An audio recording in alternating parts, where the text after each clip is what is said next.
পেঁপে পেঁপে প্রথমে পেঁপেটাকে কুচি কুচি করে কেটে নিয়ে যেভাবে স্বামীকে কাটা হয় কেটে নিয়ে এই মিক্সিতে পেস্ট করব। আচ্ছা করছি, বলেন এবার। আদা রসুন বেটে নিয়ে পেঁপেটাকে মিক্সিতে পেস্ট করুন। তারপরে দেখুন কি রান্না হচ্ছে, কষা মাটন। ওরে বাবারে, শ্যামবাজারের বিখ্যাত গরুবাড়ির কষা মাটন। ফর্মুলাটা প্রথম থেকেই না, তো বেটে নিয়ে আসছি, হবে সেটা আপনি বলবেন। ম্যারিনেট করুন। কড়াইটাকে বসিয়েছেন? হ্যাঁ বসিয়ে দিয়েছি।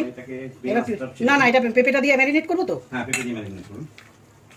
আর কি দেবো, লবণ হলুদ? লবণ হলুদ তো অবশ্যই দিতে হবে। তাহলে লবণ হলুদ দিয়ে ম্যারিনেট করি, হ্যাঁ তাই তো? একদম খুশি। আজকে দোলের দিনে যা খুশি দিতে পারেন, ভালোবাসা থাকলে দোলের মাংস মিষ্টি মন খুলে খাওয়া যায়। তাই ব্যাস, তাহলে এবার লবণ হলুদটাও দিয়ে দিই। লবণ হলুদটা দিয়ে দিন। লবণ হলুদ দিয়ে দিলাম পরিমাণ মতন বন্ধুরা, দিয়ে এবার ম্যারিনেট করে আধা ঘন্টা রাখো, তাই তো? আপনার কথা মতন করছি কিন্তু। তো বন্ধুরা, সেই রেয়াজি খাসি দেখেছো, বড় বড় পিস একদম, এটাকে আধা ঘন্টা রাখবো। আর এদিকে কড়াই মূলত ভালো লাগবে, তাই আমি একবারই তেল দিয়ে দিলাম। গোটা তেজপাতা, গরম মশলা গোটা আর জিরে।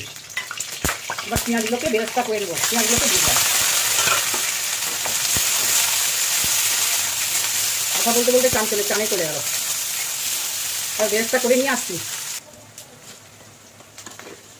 একটু কালারের জন্য এখনই চিনি দিয়ে দিলাম আগে থেকে আমি।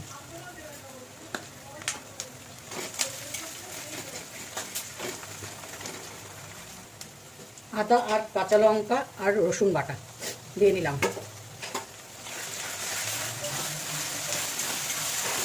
দিয়ে মশলাটাকে কষাবো। দিয়ে দিলাম ধনে জিরে আর লাল লঙ্কার গুঁড়োটো একবারে মিক্সিতে ঘুরিয়ে নিয়ে করছি, তাহলে মনে হবে হাতে বাটার মশলার মতো। হাতেও তোমরা করে নিতে পারো, ধনে জিরে আর শুকনো লঙ্কা বেটে নিতে পারো। আমি এটা মিক্সিতে গুঁড়োকে আরও ভালো করে ঘুরিয়ে নিয়েছি, নিয়ে এটাকে খানিকক্ষণ কষাবো। মশলা কষানো মোটামুটি হয়ে গেছে, এই পর্যায়ে দিয়ে দিলাম হচ্ছে যে ম্যারিনেট করা মাংস।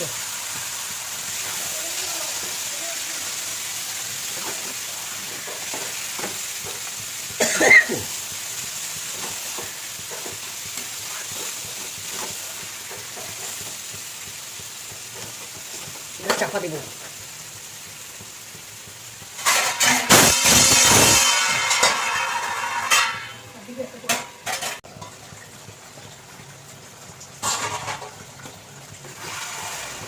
এবার ঢাকনা খুলে নিলাম, মাংসটা কষাচ্ছি। দেখো বন্ধুরা, এবার দিয়ে দেবো গোলমরিচের গুঁড়ো।